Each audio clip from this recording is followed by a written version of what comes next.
ನಮಸ್ತೆ ನನ್ನ ಪ್ರೀತಿಯ ಸ್ನೇಹಿತರೆ, ಎಲ್ಲರಿಗೂ ಕೃಷ್ಣ ಅಮ್ಮ ವ್ಲಾಗ್ಸ್ಗೆ ಸ್ವಾಗತ. ಇವತ್ತು ನಾನು ನಿಮಗೆ ಏನು ಮಾಡಿ ತೋರಿಸ್ತಾ ಇದ್ದೀನಿ ಅಂತ ಅಂದರೆ ಕ್ಯಾರೆಟ್ ಹಲ್ವಾ. ಎಷ್ಟು ಚೆನ್ನಾಗಿ ಬಂದಿದೆ ಅಂದರೆ ಈ ಕ್ಯಾರೆಟ್ ಹಲ್ವಾ ಬಹಳ ರುಚಿಯಾಗಿದೆ ಮತ್ತು ಆರೋಗ್ಯಕರವಾಗಿದೆ. ಇದನ್ನು ನಾನು ಸಕ್ಕರೆ ಇಲ್ದಂಗೆ ಮಾಡ್ತಾಯಿದ್ದೀನಿ. ತುಂಬ ರುಚಿಯಾಗಿ ಶುಗರ್ ಪೇಷಂಟ್ ಇರೋರು ಕೂಡ ತಿನ್ನುವಂಥ ಕ್ಯಾರೆಟ್ ಹಲ್ವನ ಮಾಡಿ ತೋರಿಸ್ತಾ ಇದ್ದೀನಿ.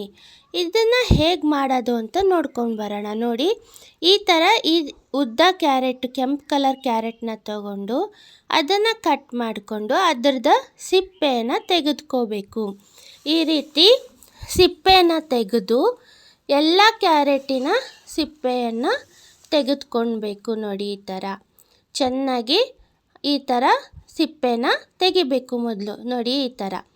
ಇದಾದಮೇಲೆ ನಾವೇನು ಮಾಡಬೇಕು, ಇದನ್ನು ತುರಿಯೋಕ್ಕೆ ಈಸಿ ಆಗೋ ರೀತಿಯಲ್ಲಿ ಕಟ್ ಮಾಡಿಟ್ಕೊಳ್ಬೇಕು. ಈ ರೀತಿ ಕಟ್ ಮಾಡಿಕೊಂಡು ಎಲ್ಲ ಕ್ಯಾರೆಟುಗಳ್ನು ನಾವು ಕಟ್ ಮಾಡ್ಕೊಬೇಕು. ನಾನೊಂದು kg ಅಷ್ಟು ಕ್ಯಾರೆಟ್ನ ತೊಗೊಂಡಿದ್ದೀನಿ. ಈ ಕ್ಯಾರೆಟನ್ನು ಚೆನ್ನಾಗಿ ನೀರಲ್ಲಿ ಹಾಕಿ ತೊಳೆದು ಎತ್ತಿಟ್ಕೋಬೇಕು. ನೋಡಿ, ಈ ಥರ ವಾಶ್ ಮಾಡಿ ನೀಟಾಗಿ ಎತ್ತಿಟ್ಕೊಂಡು ಇವಾಗ ಇದನ್ನು ತುರ್ಕೋಬೇಕಾಗತ್ತೆ. ನೋಡಿ, ನಾನು ಸಣ್ಣ ತುರಿಯಲ್ಲಿ ತುರ್ಕೋತಾ ಇದ್ದೀನಿ. ಸಣ್ಣ ತುರಿಯೋದ್ರಲ್ಲಿ ತುರ್ಕೊಳೋದ್ರಿಂದ ಇದು ಬೇಗ ನಮಗೆ ಬೇಯುತ್ತೆ ಹಾಲಲ್ಲಿ. ತುಂಬ ದೊಡ್ಡ ತುರಿಗಿಂತ ಸಣ್ಣ ತುರಿಯಲ್ಲಿ ಹಲ್ವಾ ತುಂಬ ಚೆನ್ನಾಗಿ ಬರುತ್ತೆ. ಈ ರೀತಿ ನೀಟಾಗಿ ಎಲ್ಲನೂ ತುರ್ಕೊಂಡು ನಾನು ಯಾವ ಮೆಥಡಲ್ಲಿ ತುರಿತಾ ಇದ್ದೀನೋ ಆ ಮೆಥಡಲ್ಲೇ ತುರಿಬೇಕು. ನೋಡಿ, ಸುತ್ತ ಇರೋ ರೆಡ್ ಕಲರ್ ಕ್ಯಾರೆಟನ್ನು ತುರಿಬೇಕು, ಒಳಗಡೆ ಇರೋ ಯೆಲ್ಲೋ ಕಲರ್ನ ನಾವು ಹಾಕಬಾರ್ದು.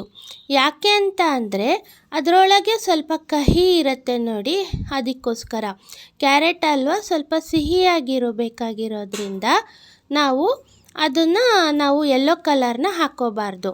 ಅದೇ ರೀತಿ ಎಲ್ಲನೂ ತುರಿದಿಟ್ಕೋಬೇಕು. ನೋಡಿ, ಎಷ್ಟು ಚೆನ್ನಾಗಿ ತುರಿ ಬರ್ತಾ ಇದೆ ಅಂತ.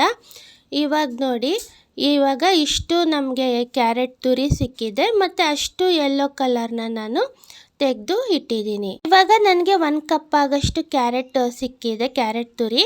ಮತ್ತು ನನಗೆ ಒಂದು 200 ಗ್ರಾಮ್ ಅಷ್ಟು ನಾನು ಲಯನ್ ಡೇಟ್ಸ್ ತೊಗೊಂಡಿದ್ದೀನಿ. ಮತ್ತು ಒಂದು 50 ಗ್ರಾಮ್ ಆಗಷ್ಟು ಆರ್ಗಾನಿಕ್ ಬೆಲ್ಲ ತೊಗೊಂಡಿದ್ದೀನಿ. ಮತ್ತು ಒಂದು ಚಿಟಿಕೆ ನನಗೆ ಏಲಕ್ಕಿ ಪುಡಿ ಬೇಕು, ಸ್ವಲ್ಪ ಗಟ್ಟಿ ಹಾಲು ಬೇಕು. ಇವಾಗ ಒಲೆ ಮೇಲೆ ಪಾತ್ರೆ ಇಟ್ಟು ಒಂದು ದೊಡ್ಡ ಸ್ಪೂನಷ್ಟು ತುಪ್ಪ ಹಾಕಿಬಿಟ್ಟು ನಾವು ತುರ್ಕೊಂಡಿರ್ತಕ್ಕಂಥ ಕ್ಯಾರೆಟನ್ನು ಹಾಕಿ ಇದನ್ನು ಚೆನ್ನಾಗಿ ನಾವು ಫ್ರೈ ಮಾಡ್ಕೊಬೇಕು. ಈ ರೀತಿ ನೋಡಿ, ಎಷ್ಟು ಚೆನ್ನಾಗಿ ನಾವು ಫ್ರೈ ಮಾಡ್ಕೊತೀವೋ ಅದು ತುಪ್ಪದ ಘಮ ಅಷ್ಟು ಚೆನ್ನಾಗಿ ಬರಬೇಕು ಸ್ಮೆಲ್ಲು. ಇವಾಗ ಹುರ್ಕೊಂಡ್ಮೇಲೆ ನಾವು 1 ಕಪ್ಪಿಗೆ 1.5 ಕಪ್ ಆಗಷ್ಟು ಗಟ್ಟಿ ಹಾಲನ್ನ ಹಾಕ್ಕೊತಾ ಇದ್ದೀನಿ. ಇದನ್ನು ಹಾಕಿ ಇದಕ್ಕೆ ಚೆನ್ನಾಗಿ ಮಿಕ್ಸ್ ಮಾಡಿ ಇದನ್ನು ಒಲೆ ಮೇಲೆ ಸ್ಕೀಮಲ್ಲಿ ಬೇಯಕ್ಕೆ ಬಿಡಬೇಕು. ಈ ಕಡೆ ಅಲ್ಲಿ ಬೇಯ್ಕೋತಾ ಇದೆ, ಈ ಕಡೆ ನಾವೇನು ಮಾಡೋಣ, ನಾವು ಡೇಟ್ಸ್ನೆಲ್ಲ ಕಟ್ ಮಾಡಿ ಇಟ್ಕೊಂಡು ಮತ್ತು ಈ ಡ್ರೈ ಫ್ರೂಟ್ಸ್ ಏನಿದೆ ನೋಡಿ, ಆ ಡ್ರೈ ಫ್ರೂಟ್ಸು ಬಾದಾಮಿ, ಪಿಸ್ತಾ ಅವೆಲ್ಲನೂ ಕೂಡ ಕಟ್ ಮಾಡಿ ಇಟ್ಕೊಬೇಕು. ನೋಡಿ, ಇವಾಗ ಕಟ್ ಮಾಡ್ಕೊಂಡಿದ್ದೀವಿ ಪಿಸ್ತಾ, ದ್ರಾಕ್ಷಿ ಮತ್ತು ಕಟ್ ಮಾಡಿ ಇಟ್ಕೊಂಡಿರ್ತಕ್ಕಂಥ ಗೋಡಂಬಿ, ಆಮೇಲೆ ಬಾದಾಮಿ. ಇವಾಗ ಒಂದು ಬಾಣಲಿಯಲ್ಲಿ ಒಂದು ದೊಡ್ಡ ಸ್ಪೂನಲ್ಲಿ 1 ಚಮಚ ತುಪ್ಪ ಹಾಕಿಬಿಟ್ಟು ಈ ಡ್ರೈ ಫ್ರೂಟ್ಸ್ ಎಲ್ಲ ಏನಿದೆ ಎಲ್ಲ ಕಟ್ ಮಾಡ್ಕೊಂಡಿರೋದು, ಬಾದಾಮಿ, ಗೋಡಂಬಿ, ಆಮೇಲೆ ದ್ರಾಕ್ಷಿ, ಪಿಸ್ತಾ ಇವನ್ನೆಲ್ಲ ಹಾಕಿ ಸ್ವಲ್ಪ ಗೋಲ್ಡನ್ ಬ್ರೌನ್ ಬರೋವರೆಗೂ ಚೆನ್ನಾಗಿ ಹುರ್ಕೊಬೇಕಾಗತ್ತೆ. ನೋಡಿ, ಈ ರೀತಿ ಚೆನ್ನಾಗಿ ಹುರ್ಕೊಬೇಕು. ಎಷ್ಟು ಅಂದರೆ ಎಲ್ಲನೂ ನೀವು ಲೋ ಫ್ಲೇಮಲ್ಲೇ ಮಾಡಬೇಕು. ಹುರಿದು ತೆಗೆದಿಟ್ಕೊಂಡು ಇವಾಗ ನಾವು ಏನು ಕಟ್ ಮಾಡಿ ಇಟ್ಕೊಂಡಿರ್ತೀವಲ್ಲ ಅದೇ ಬಾಣಲಿಯಲ್ಲೇ ಸ್ವಲ್ಪ ಇದು ಡೇಟ್ಸ್ ಇದೆಯಲ್ಲ ಇದನ್ನೂ ಹುರಿದು ಮಿಕ್ಸಿಗೆ ಹಾಕ್ಕೊಬೇಕು. ಮಿಕ್ಸಿಗೆ ಹಾಕ್ಕೊಂಡು ರುಬ್ಬಿಟ್ಕೋಬೇಕು. ಆಮೇಲೆ ಇಲ್ಲಿ ನಾವೇನು ಬೇಯ್ತಾ ಇದೆ ನೋಡಿ, ಇದೆಲ್ಲ ಬೆಂದ್ಕೊಂಡಿದೆ. ಇದಕ್ಕೆ ನಾವೇನು ಮಾಡಬೇಕು, ಒಂದು 50 ಗ್ರಾಮ್ ಆರ್ಗಾನಿಕ್ ಬೆಲ್ಲ ಹಾಕಿಬಿಟ್ಟು ಮತ್ತು ರುಬ್ಬಿ ಮಿಶ್ರಣ ಇದೆಯಲ್ಲ ಡೇಟ್ಸಿಂದು, ಆ ಡೇಟ್ಸಿನ ಮಿಶ್ರಣನೂ ಕೂಡ ಹಾಕಿ ಚೆನ್ನಾಗಿ ಅದು ಹೊಂದ್ಕೊಳೋವರೆಗೂ ನಾವು ತಿರುಗಿಸ್ಕೊಬೇಕಾಗತ್ತೆ. ಇಲ್ಲೊಂದೇನು ಹೇಳ್ತೀನಿ ಅಂತ ಅಂದರೆ, ಹಾಲು ಫುಲ್ಲು ಇಂಗಿದ ಮೇಲೆ, ಅಂದರೆ ಹಾಲೆಲ್ಲ ಇಂಗಿದ ಮೇಲೇ ನೀವು ಬೆಲ್ಲ ಮತ್ತು ಈ ಡೇಟ್ಸ್ನ ನೀವು ಹಾಕಬೇಕಾಗತ್ತೆ, ಖರ್ಜೂರದ್ದು ಪೇಸ್ಟನ್ನು. ಏಕೆ ಅಂದರೆ ಹಾಲು ಇರಬೇಕಾದ್ರೆ ಹಾಕಿದ್ರೆ ಒಡ್ಕೊಳೋ ಚಾನ್ಸಸ್ ಇರುತ್ತೆ. ಹಾಗಾಗಿ ಕ್ಯಾರೆಟ್ ಎಲ್ಲ ಬೆಂದ್ಕೊಂಡ್ಮೇಲೆ ಹಾಕಬೇಕು. ಇವಾಗ ಇನ್ಸ್ಟೆಂಟ್ ಕೋವಾ ಮಾಡ್ಕೊಳ್ಳೋಣ.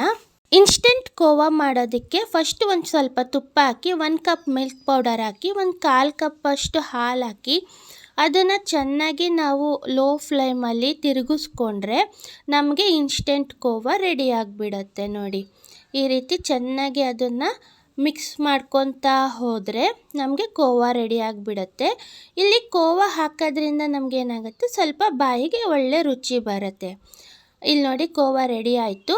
ಇವಾಗ ನಾವು ಒಲೆ ಮೇಲೆ ಇದೆಯಲ್ಲ ನಮ್ಮ ಕ್ಯಾರೆಟ್ ಹಲ್ವಾ, ಅದಕ್ಕೆ 1-2 ಚಿಟಕಿ ಏಲಕ್ಕಿ ಪುಡಿ ಉದುರಿಸ್ಬಿಟ್ಟು, ಆಮೇಲೆ ಈ ಕೋವಾ ಪೇಸ್ಟ್ ರೆಡಿ ಆಗಿತ್ತಲ್ಲ, ಈ ಕೋವಾ ಪೇಸ್ಟನ್ನು ಹಾಕ್ಬಿಟ್ಟು ನಾವು ಅದು ನಮ್ಮದು ಕ್ಯಾರೆಟ್ ಹಲ್ವಾ ರೆಡಿ ಆಗೋಯ್ತು ನೋಡಿ.